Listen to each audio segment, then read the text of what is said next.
Hello again everybody, and welcome to my video on the RaiderZ-Closed Beta. RaiderZ is a action RPG game from Perfect World Entertainment. PWE is also responsible for some games such as Torchlight. Well, they're currently serving out Torchlight even though it's through Runic. Rusty Hearts, Blacklight Retribution, a couple other games that you've seen here on my channel.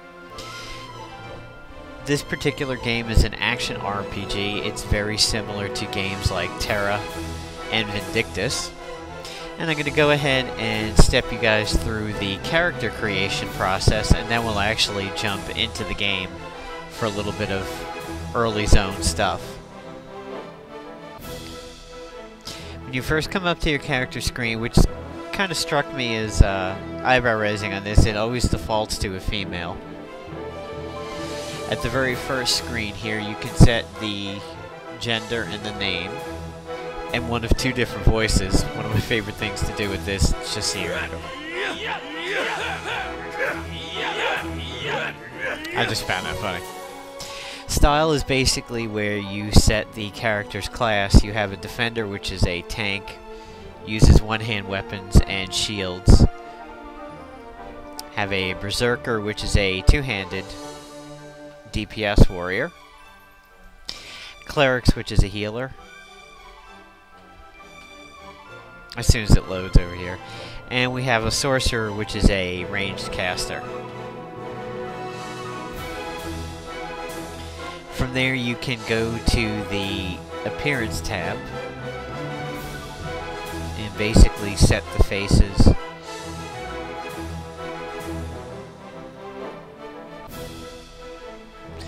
And change things like the skin color.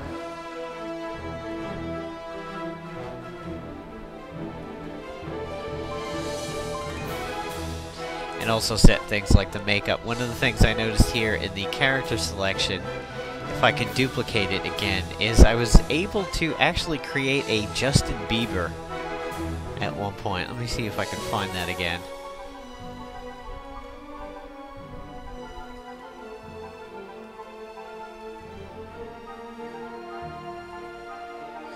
Some of the hairstyles in this are kind of standard, some are pretty funny. That one just, I hated that one.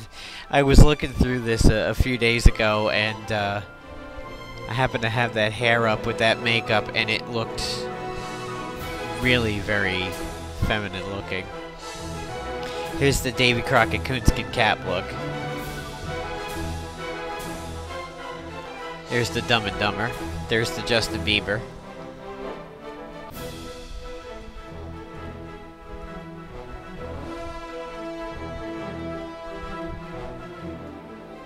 You can set the color of the hair also.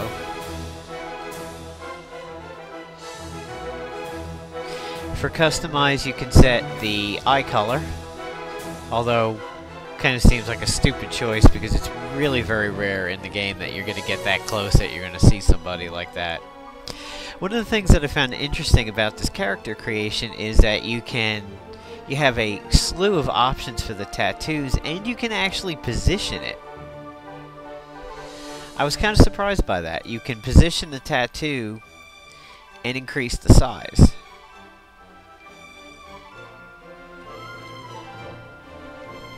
I don't think I've seen a game yet, except for maybe possibly one game a long time ago where you were able to set the tattoo level pretty in-depth.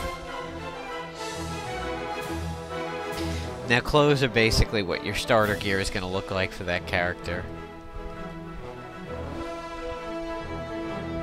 And this outfit does not look very masculine, if you ask me. And you can also set the color. Now I'm going to go ahead and cancel this because I've already got two characters made. I'm going to log in this particular character first because I need to show you this one particular NPC. While this finalizes the loading over here, basically what differentiates this game from MMORPGs like World of Warcraft and Guild Wars is that this is an action RPG. By being an action RPG, it's very similar to games like Rusty Hearts and Vindictus and Tera, where basically you are responsible for hitting the creature that you're attacking, and rather than have it be random dice rolls, it's on your skill. And it's also up to you to avoid damage by dodging like this. Now this particular NPC, I warn you right now, this may sound particularly offensive for me to say it, but this is literally like talking to a retarded Asian Jawa, and you'll see why in a second. What? Let's do that again, just for effect. Okay. Obviously, this is maybe not fully Americanized yet, but I can't imagine that any American creators would create something that talked like this. And for some reason, I can't talk to him again. There we go. Alright, now I'm going to go ahead and switch characters over to my main. I simply created this one because I needed to get back to Fish Face over here and show you the dialogue. Alright, we are back with the character that I've been running as my main so far in this particular game. It is a defender. Despite the fact that it is a tanking class, you can actually use different weapons. If I were to use the tab key, it'll switch over to my secondary set, which should be a big hammer. Not too sure why it didn't switch over there. There it is, yeah, two-handed greatsword. Now, when I was saying that it is a action RPG, and you're responsible for the combat, if you hit forward and attack, you will perform a dashing attack. We switch over to my main weapon set, you can see it a little bit better there.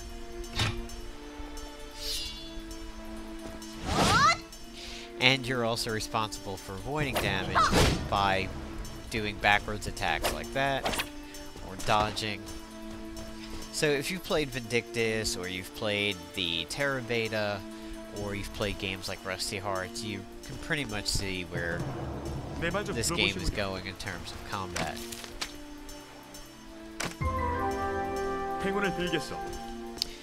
I'll show you some of the options you can set in this particular game. If you hit control, it allows you to move the cursor where you want on the screen. If you don't hit control, basically all your commands are inputted directly into the character.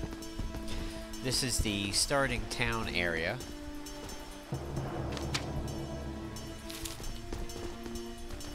Here are the mounts that you can get in the game. Kind of remind me of Axe Beaks from D&D or Chocobos from Final Fantasy. Now, for some of the settings, when you hit escape, you'll get this bar up here, and you can look at the character. It shows you the skills you've learned. I is your inventory. J is your journal, which is basically a quest log. Excuse me, a quest log and recipes that you've learned. T is your skill tree, and eventually you will be able to learn skills from other trees. If you notice, this one has in red hybrid defender required. Not too sure how to get the hybrid part yet, but I believe you'll be able to mix and match some of your skill sets. And for your system options, now where this game talks about things like the palette, like this over here, it actually is talking about your action bar. So if I turn that on, I get another action bar. One thing kind of unique to the game that I've noticed in very few is that you can actually record in-game video footage. And you can take screenshots. That's kind of common with the in-screen video footage. Set the audio. You may want to turn the music down. The music was very loud on this particular game. You can change your control set, and you have some miscellaneous options like setting the crosshair. And that crosshair is what's up over here. Now I'll go ahead and give you a quick little example of the combat in this game.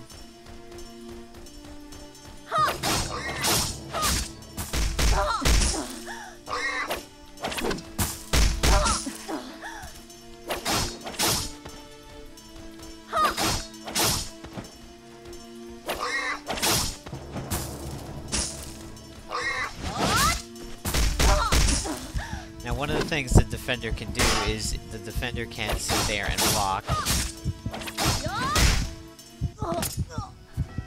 And this is what death is going to look like, and you're given the choice of resurrecting at a marker, similar to a spirit healer and WoW, or spending a charm of life. Now, I haven't seen, since this is free to play, I haven't actually seen a cash shop in here yet, which was a little bit surprising.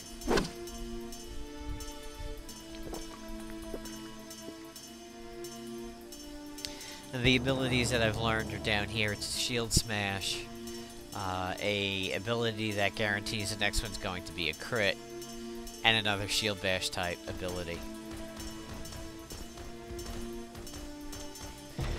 Now this particular Hogger is in red over here because it will aggro.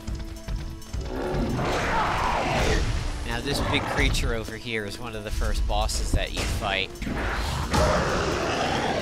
I'll go ahead and stand here and give you an overview of what fighting him looks like.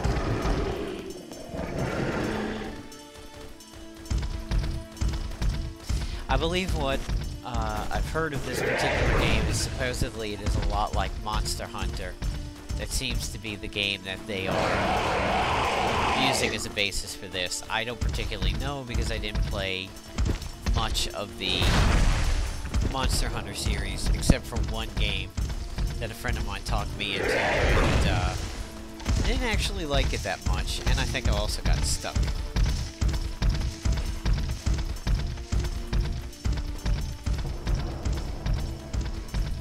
Now I'm eventually going to go ahead and wind up running away from this guy. I've fought him before, but I'll give you an example of what it'll be like to fight a monster this particular big.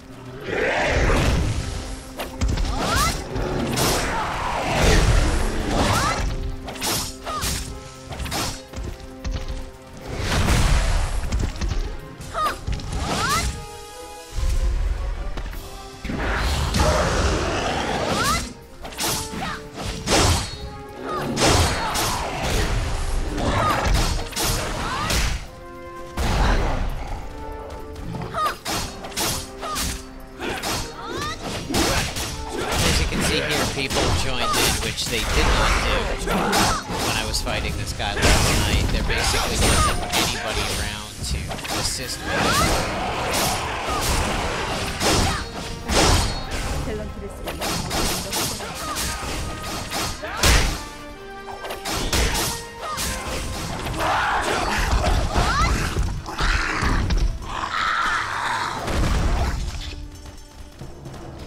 And when something dies, you walk up to it, and you can loot it.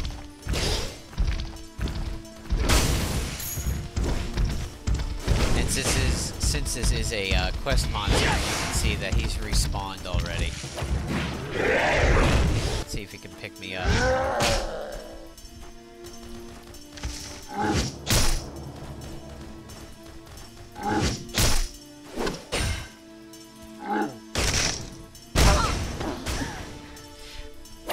He doesn't seem to be picking me up like he did when I was much lower level, but you can see from the stomp over there, the monsters are capable of incapacitating you for a short time. And there you go, that's an intro to RaiderZ. It's currently in closed beta. It's by Perfect World Entertainment. That's who is distributing it for those of us here in the States. It's actually by a different company. You can go over to their website and get some information about it, and also sign up for this particular beta. Hopefully when I progress in a little bit more levels and get some skills and get to know the game a little bit more, I'll be putting up a video with some more advanced combat. Thanks for checking the game out, and hope everybody has a good day.